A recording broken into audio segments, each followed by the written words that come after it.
अब हम स्टार्ट करने वाले हैं यूनिट 3 का थर्ड सब चैप्टर जो है रिकरेंस रिलेशन। ओके, तो स्टार्ट करते हैं।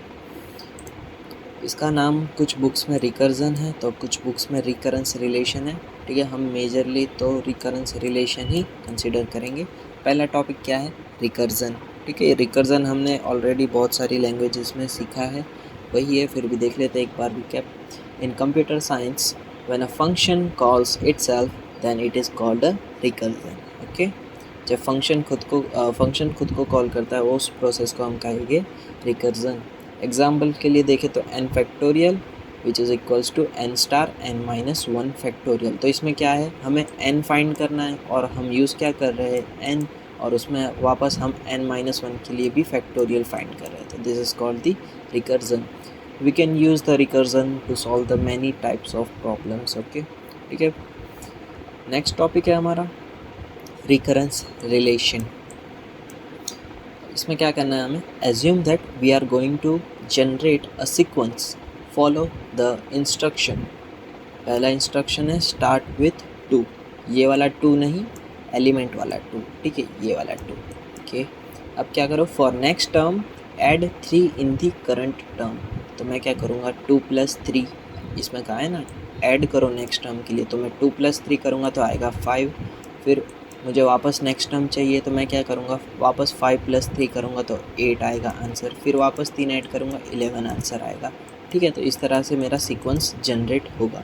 Hence sequence will be 2, 5, 8, 11 if we denote sequence as A1, A2 and A3, A4। ठीक है, अब मैं क्या करूँगा, इसको A1, A2, A3 के फॉर्म में लिखूँगा। तो आप इसको कंपेयर करो, A1 क्या होगा 2, A2 क्या होगा 5, A3 क्या होगा 8। ठीक है, तो यहाँ पे हमने ये लिखा है। We can rewrite the instruction as AN equals to AN minus 1 + 3। तो ये कैसे आया, तो अभी हम क्या कर रहे थे, अगर मुझे A2 फाइंड करना है तो मुझे क्या चाहिए होगा, A1 + A3। ठीक है, और A1 क्या है हमारा, यहाँ पर A1 तो हमने स्टार्टिंग में ही एज्यूम किया था, यहाँ पे स्टार्ट विथ 2, तो A1 तो रहेगा मेरा 2। तो ये क्या होगा, 2 + 3 यानी 5। ओके, तो इसमें क्या है, ये हमारा 2 है और ये यहाँ पे 1 है। ठीक है, तो यहाँ पे जो भी हम एज्यूम कर रहे हैं उसको लिख लेते हैं एज अ n, और ये क्या है 2 - 1 यानी n-1। ठीक है, तो इस तरह से हमारा ये फॉर्मूला जनरेट हुआ है। Okay, we can rewrite the instruction as look like this. n जहाँ पर n greater than equals to 2 रहेगा। ठीक है, यहाँ पे n greater than equals to 2 क्यों रहेगा, क्योंकि जब आप यहाँ पे A1 पुट करोगे तो A1 तो हमने जो एज्यूम किया था वही रहेगा, और अगर आप A2 पुट करोगे तब हमारा सीक्वेंस बनना स्टार्ट होगा, जो होगा A2, A1 + A3। ओके, अगर मैं A3 रखता हूँ तो उसके अंदर क्या आएगा, A2, और अगर मेरे पास A2 की वैल्यू नहीं तो मुझे पहले A2 की वैल्यू फाइंड करनी होगी, जो होगी 5। ओके, 5 और ये होगा 8, है ना। तो इसके लिए हमें n greater than equals to 2 रखना है, जहाँ पे हमारी इनिशियल कंडीशन रहेगी A1 = 2। The equation AN = AN minus 1 + 3, जहाँ पर n greater than equals to 2 है, is called the recurrence relation. ठीक है, तो ये होगा हमारा पूरा रिकरेंस रिलेशन, और जो A1 = 2 है वो क्या होगा, हमारा इनिशियल कंडीशन। ओके, एग्जाम्पल के लिए देखें तो Fibonacci series has a recurrence relation as a Fn = Fn-1 + Fn-2। ठीक है, इसमें अगर मैं Fn = 2 पुट करता हूँ, यानी मुझे सेकंड एलिमेंट चाहिए, तो मैं क्या करूँगा, पहले तो मुझे चाहिए होगा Fn-1 यानी 2 - 1 1, और फिर ये क्या होगा 2 - 2 F0, और F0 और F1 मुझे दिया गया होगा, जो होगा 0 and 1, 0 + 1, तो ये मिल गया मुझे 1, तो F2 होगा मेरा 1। ठीक है, F2 1 है यहाँ पर। ठीक है, यहाँ पर 1 है, तो ये क्या फॉलो कर रहा है, रिकरेंस रिलेशन। तो इसी तरह से आप फिर ये 2 टर्म का प्लस करो तो ये मिलेगा, ये 2 टर्म का प्लस करो तो 5 मिलेगा, 3 + 5 करो तो 8 मिलेगा। इस तरह से आपको सीक्वेंस मिलते जाएंगे। ठीक है, अब स्टार्ट होता है हमारा मेन टॉपिक, अनडिटरमाइंड कोएफिशिएंट। आप क्या करो, इसका फुल फ़ोटो ले लो, फुल रेजोल्यूशन पर। ठीक है, फ़ोटो ले लिया, अरे हो गया। अच्छा, अब क्या करना है हमें, पहले तो आपको ये दोनों टेबल है ना याद रखने पड़ेगी। ये जो टेबल है पहला, वो अकॉर्डिंग टू लैम्बडा है, ये हमारा होमोजीनियस सॉल्यूशन के लिए है, और ये पर्टिकुलर सॉल्यूशन के लिए है फॉर फंक्शन। अभी के लिए अभी हमारा मेन तो ये वाला टेबल है, नेक्स्ट वीडियो में हमें ये टेबल काम आएगा। Okay, if F N equals to 0 then it will be homogeneous equation. ठीक है, जब हमारा फंक्शन इक्वल्स टू 0 होगा तब हमारी जो इक्वेशन बनेगी वो होगी होमोजीनियस, और अगर फंक्शन नॉट इक्वल्स टू 0 है तो वो होगा नॉन होमोजीनियस इक्वेशन। ओके, ए जेड क्या होगा हमारा, A0 से हमें स्टार्ट करना है, फिर यहाँ पे लेना है A1Z। अब क्या करते जाओ, यहाँ पर भी 1 प्लस करते जाओ, और यहाँ पे Z की पावर में भी 1 प्लस करते जाओ, तो ये हो जाएगा A2Z²। फिर वापस प्लस करो A3Z³, फिर A4Z4, इसी तरह से सीक्वेंस चलता रहेगा। और 1/1 माइनस Z क्या होगा, 1 plus Z, Z plus Z² plus Z³। ये भी इसी तरह से सीक्वेंस चलता रहेगा। तो ये दोनों आपको याद रखना है। ओके, ये दोनों को आपको याद रखना है, और ऊपर वाले दोनों टेबल्स को भी, है ना। अब आते हैं क्वेश्चन पर, solve the following recurrence relation using the method of undetermined coefficient. जहाँ पे हमें कुछ इक्वेशन इस तरह से दिया गया है और इनिशियल कंडीशन हमारी ये है।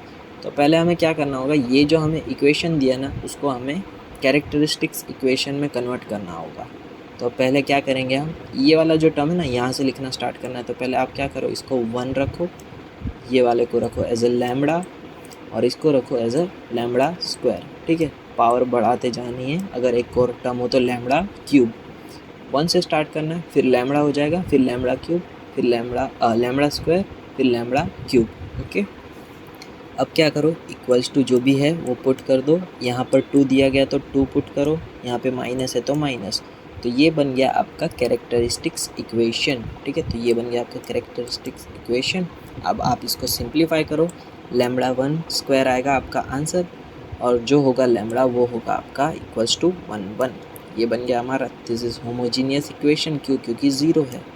ठीक है, लैम्बडा अब आया आपका 1 अब आपको इस टेबल में देखना होगा, लैम्बडा अगर सेम आता है तब हमारी ये फॉर्मूला रहेगी C1 + C2n। C3 नहीं लेना है क्योंकि अभी 2 ही हमें एलिमेंट्स मिले, इसके लिए C1 + C2n और λ⁴n। Okay, C1 + C2n λ⁴n, तो आप लिख दो यहाँ पर, और लैम्बडा की जगह पे हम क्या पुट कर देंगे, 1। ओके, ये आएगा आपका इक्वल्स टू an। ठीक है, ये आपका इक्वेशन बन गया है। अब इसको अच्छे से अंडरलाइन कर दो। अब क्या करना है हमें, but we don't know the values of C1 and C2, hence we have undetermined coefficient which need to be found. ठीक है, तो अब ये C1 C2 को हमें ढूंढना होगा, और C1 C2 क्या है, अनडिटरमाइंड है। तो अब इसको कैसे सॉल्व करेंगे, अब यहाँ पर देखो आपको दिया गया है A1 और A2। तो यहाँ पे क्या करो, एक बार आप n = 1 पुट करो, और एक बार n = 2 पुट करो। ओके, A1 और A2 की वैल्यू लिखी है हमने। अब क्या करेंगे, ये इक्वेशन में हम n = 1 पुट करेंगे, तो ये A1 हो जाएगा, ये 1 हो जाएगा, और ये 1 हो जाएगा। तो यहाँ पे C1 + C2 ही बनेगा, C1 + C2। A1 की वैल्यू पुट की तो आपका ये इक्वेशन बनेगा। ओके, अब क्या करो, आपको दिया गया है A2 ना, तो अब n = 2 पुट करो यही इक्वेशन में। ठीक है ना, यहाँ पे A2 और यहाँ पे 2C2 आ जाएगा, बस 2C2। सिंप्लीफाई करो, A2 की वैल्यू पुट की, तब आपका ये इक्वेशन आ जाएगा। अब क्या करो, ये दोनों इक्वेशन को सॉल्व करो। हमने लिख दिया ये वाला इक्वेशन पहले, फिर ये वाला इक्वेशन लिखा है। ठीक है, अब हम क्या करेंगे, इसमें C1 अब पहले तो साइन अल्टरनेट कर देना है। साइन अल्टरनेट करने के बाद C1 कैंसिल हो जाएगा, 3 - 1.5 आएगा आपका आंसर, और 2C2 - 1C2 C2 आएगा आपका आंसर। C2 अब क्या पुट करना होगा आपको, C2 = 1.5 पुट करना होगा कोई भी एक इक्वेशन में। ठीक है, यहाँ पे हमने पुट कर दिया, ये माइनस हो ये प्लस है ना, ये साइड पर जाके माइनस हो जाएगा और ये दोनों कैंसिल, तो आएगा हमारा 0। ओके, अब क्या करो, ये जो इक्वेशन है हमारा मेन, अब इसके अंदर आप C1 और C2 की वैल्यू पुट कर दो। ठीक है, C1 की वैल्यू पुट कर दी हमने 1.5, ये पूरा टर्म C1 की जगह पे हमने पुट कर दिया है यहाँ पे 0 और C2 की जगह पे पुट किया 1.5। ओके, पहला वाला टर्म 0 हो गया, इसके लिए हमने लिखा नहीं, 1.5 n इसके लिए और 1/n। ओके, सेकेंड क्वेश्चन देखते हैं, solve the following recurrence relation using the method of undetermined coefficient. Okay, तो हम पहले इसका कैरेक्टरिस्टिक्स इक्वेशन बनाते हैं 1 और ये 2। ओके, माइनस यहाँ पे आएगा क्या, लैम्बडा, और ये 3 और ये इक्वल्स टू, और ये क्या आएगा, लैम्बडा स्क्वायर। ओके, ये इनिशियल कंडीशंस है। अब हमने ये बना दिया है, अब क्या करो, इक्वल्स टू को ये सेट पर भेज दिया, ये दोनों को इधर भेज दिया, इक्वल्स टू 0 हो गया, होमोजीनियस इक्वेशन बन गया। अब आप इसको सिंप्लीफाई करोगे तो आपका लैम्बडा इक्वल्स टू आएगा 1 and 2, 1 and 2 which is different. तो आपको कौन सी फॉर्मूला यूज़ करनी पड़ेगी, ये वाली, lambda 1 not equals to lambda 2।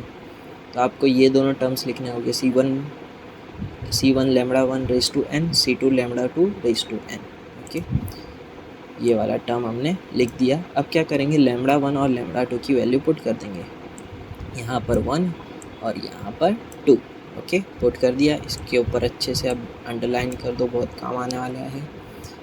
और यहाँ पर भी हम C1 और C2 की वैल्यू कैसे फाइंड करेंगे, n इक्वल्स टू एक बार 1 पुट करेंगे और n इक्वल्स टू एक बार 2 पुट करेंगे। ओके, ये वाले इक्वेशन में हम क्या करेंगे, अब n इक्वल्स टू 1 पुट किया और n, ठीक है, अब क्या करेंगे हम, ये वाला टर्म तो 1 हो जाएगा, ये 1 हो जाएगा, तो यहाँ पे आएगा C1 plus 2C2, C1 plus 2C2। अब क्या करो, A1 की वैल्यू पुट कर दो -2। ओके, ये आपका इक्वेशन आ गया एक। n इक्वल्स टू 2 पुट करो, ये तो 1 ही रहेगा, ये हो जाएगा 4, 2 रेज टू 2 यानी 4C2। ओके, अब क्या करो, A2 की वैल्यू पुट कर दो 4 और ये आपका आ गया दूसरा इक्वेशन।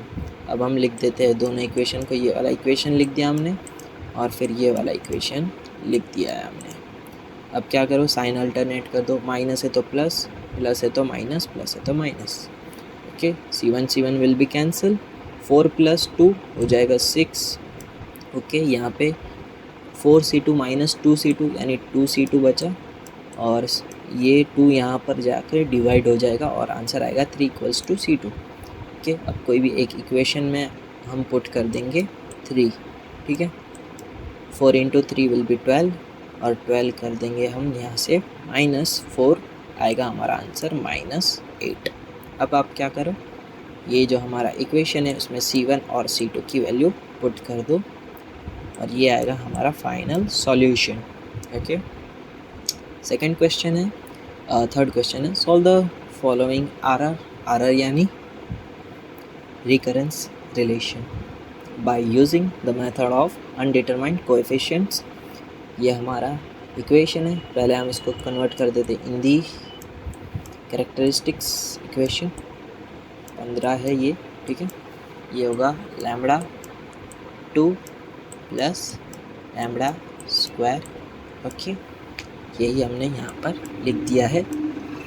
अब क्या करो, आप इसको सिंप्लीफाई करो, आपका आंसर आएगा लैम्बडा इक्वल्स टू 3 and -5। अब ये जो है दोनों डिफरेंट चीज़ें हैं। ठीक है, फिर से ये वाला हम फॉर्मूला अप्लाई करेंगे, C1 lambda 1 raise to n, C2 lambda 2 raise to n। Okay, लिख दिया हमने। अब लैम्बडा 1 और लैम्बडा 2 की जगह पे हम वैल्यू रिप्लेस कर देंगे। ओके, यहाँ पे हमने वैल्यू रिप्लेस कर दी है। अब हमें क्या करना होगा, C1। ओके, एक मिनट, हमें दिया है A0 और A1, तो हम क्या करेंगे, इस बार लिखेंगे C0, यहाँ पे 0 आएगा और ये होगा C1। ओके, अब C0 और C1 को मुझे फाइंड करना होगा। अब एक बार n = 0 पुट करूँगा और एक बार n = 1 पुट करूँगा। n = 0 पुट किया तो ये बन गया हमारा 0 0, ये हो जाएगा 1 1। इसके लिए C0 और C1 आएगा हमारा आंसर। अब आपने क्या करना है, C0 यहाँ पर ही रखना है, 1 को वहाँ पर भेज कर देना है -C1। और अब यहाँ पे हम n = 1 पुट करते हैं, तो यहाँ पे 3C0 और यहाँ पे आएगा -5C1। ओके, यहाँ पे क्या है, ये 5 को 1 मिनट भूल जाओ। -C1 क्या है हमारा, C0 है ना, तो C0 पुट कर दो और हम 5 भी लगा देते हैं अब। ओके, वो साथों साथ माइनस भी लेके चला गया, इसके लिए यहाँ पे आ जाएगा प्लस। अब कर दो प्लस 8C0, अब हो जाएगा यहाँ पर 1/8। ओके, 1/8 आया है ये, ठीक है, ये 1/8 आया है, तो ये क्या होगा, -1/8। ठीक है, दोनों सेम ही है, बस खाली यहाँ पे माइनस लगा देना है, इसके लिए -1/8। अब क्या करो, C0 और C1 की वैल्यू पुट कर दो इक्वेशन में। ठीक है, यहाँ तक रखते हैं। इसके बाद हम दूसरे एग्जांपल्स देखेंगे जिसके अंदर हमें फंक्शन भी फाइंड करना होगा।